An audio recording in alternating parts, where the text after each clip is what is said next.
सर्वात मोठी बातमी घडामोडी पाहण्यासाठी चॅनेल सबस्क्राईब करा। अजित पवार यांच्या विमान अपघाताचा प्राथमिक अहवाल अखेर समोर आला आहे। डीजीसीएने आपल्या वेबसाईटवर अहवाल प्रसिद्ध केला आहे। अजित पवार यांच्या विमान अपघाताला 1 महिना पूर्ण झाला आहे। अजितदादांच्या विमानाचा 22 पानांचा प्राथमिक अहवाल समोर आला आहे। विमान कोसळताना आधी झाडावर धडकल्याची धक्कादायक माहिती अहवालातून समोर आली आहे। आज प्रसिद्ध केलेल्या अहवालात ब्लॅक बॉक्स आणि कॉकपिट संदर्भात कुठलीही माहिती नाही।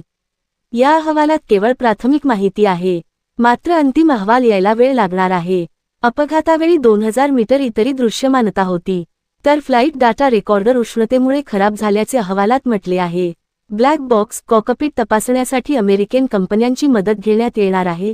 कॉकपिट हाताळण्यासाठी अमेरिकेतून टीम भारतात येणार आहे। अपघातामुळे विमानांमध्ये असणारा कॉकपिट आणि एफडीआर डॅमेज झाला होता। त्यातील डाटा सुरक्षित बाहेर काढण्यासाठी अमेरिकेतून टीम भारतात येणार आहे। ज्या कंपनीने हा ब्लॅक बॉक्स बनवला आहे त्या अमेरिकन कंपनीची मदत घेतली जाणार आहे। हा रिपोर्ट अपघाताच्या कारणांची प्राथमिक माहिती देणारा आहे।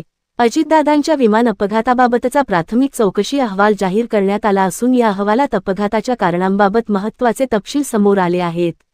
एकूण 22 पानांचा हा अहवाल संबंधित तपास यंत्रणेकडून प्रसिद्ध करण्यात आला आहे।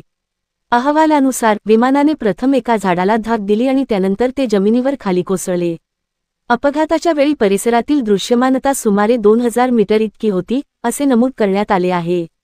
विमानातील फ्लाइट डेटा रेकॉर्डर एफडीआर उष्णतेमुळे खराब झाल्याचे प्राथमिक निष्कर्षात स्पष्ट करण्यात आले आहे।